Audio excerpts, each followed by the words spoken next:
Benarnya Yang Berhormat Ngah Koming orangnya bijak. Apa erti move on?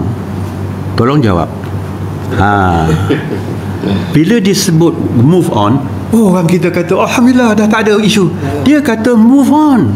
Move on berarti dia akan bawa terus isu ini.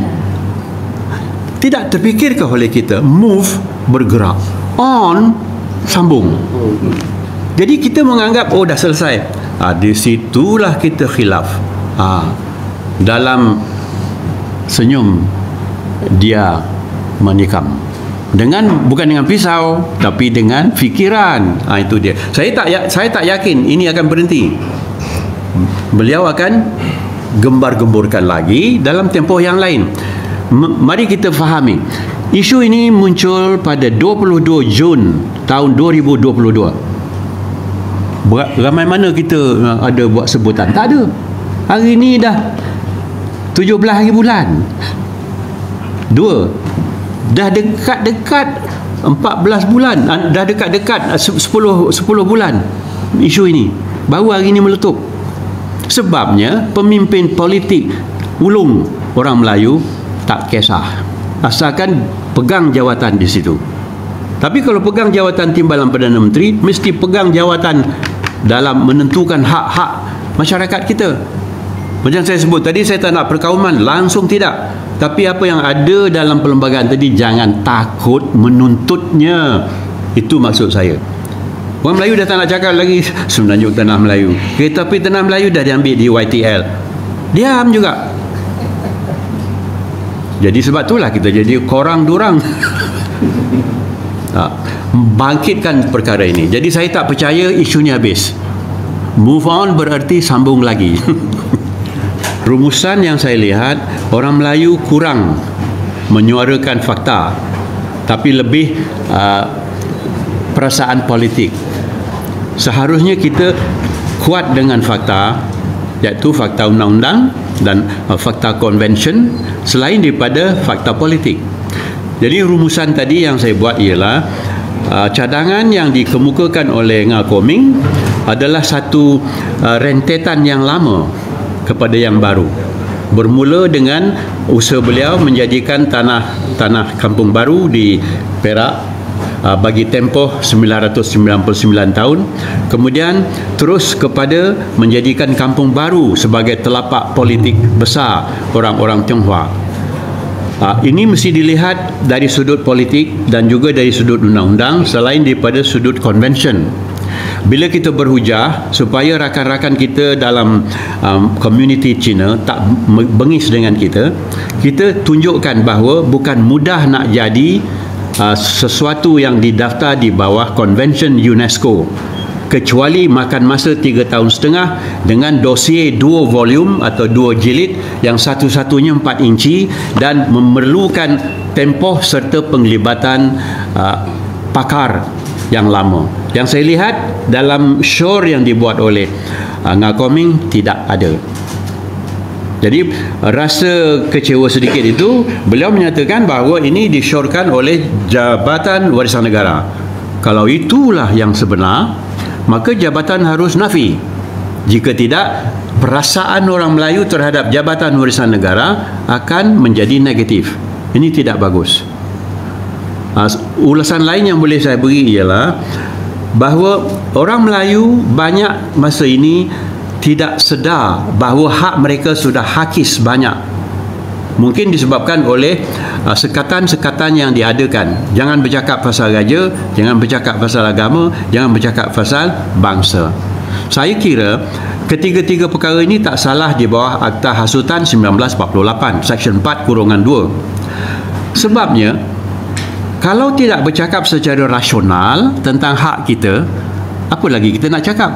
Tapi kalau kita bercakap memperkecilkan atau menghina raja, menghina bangsa, memecah belahkan masyarakat, itu salah. Itulah mukadimah dia. Kalau ada soalan lain, saya cuba jawab. Dan susunan fakta ini perlu kita rasai bersama. Kampung baru adalah kaitan dengan komunis. Jadi stigma ini nampak saya Ngah ingin padamkan. sekiranya dapat didaftar di bawah UNESCO sebagai tapak warisan. Tak dapat diraba ataupun dibuang fakta itu oleh kerana perakuan Gerald Templer, kematian Sir Henry Gurney, William Ho, dan juga kelakuan Rashid Maidin dengan Chin Peng di Perak serta di sempadan negeri Thai. Semua orang ini bertumpu dan berpusat kepada kampung-kampung baru. Komunis tidak habis tahun 60 sekiranya orang-orang dalam kampung baru tidak bersubahat. Jadi kebolehan Nga berfikir secara membina semula saya hormat. Tapi pendekatan itu salah dari segi undang-undang, dari segi konvensyen UNESCO, dari segi petak kita mempengaruhi masyarakat untuk berubah sedemikian. Orang Melayu secara baik, secara tersusun mesti bangun tentang ini dan ambillah rakan-rakan dalam kampung baru itu, sesuaikan mereka ke dalam arus perjuangan kehidupan baru.